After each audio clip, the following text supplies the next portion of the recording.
وفاة الفنان مصطفى درويش عن عمر يناهز 43 عاما. توفى اليوم الفنان مصطفى درويش خلال الساعات الماضية عن عمر ناهز 43 عاما. وأعلن شقيقاه هاني درويش خبر وفاته عبر حساباته على مواقع التواصل الاجتماعي قائلا: البقاء لله، توفى إلى رحمة الله تعالى شقيقي مصطفى درويش.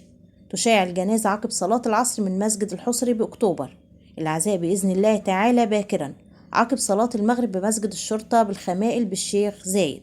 مصطفى درويش من مواليد 11 يناير 1980، وشارك في أعمال درامية وسينمائية. بدأ مصطفى درويش مسيرته مع المخرج خالد يوسف عام 2011 في فيلم كف القمر.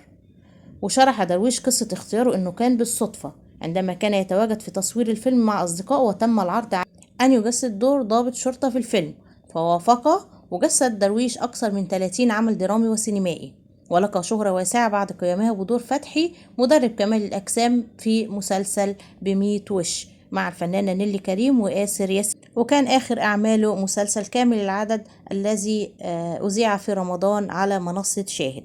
نتمنى من الله الرحمة والمغفرة للفنان مصطفى درويش، والسلام عليكم ورحمة الله.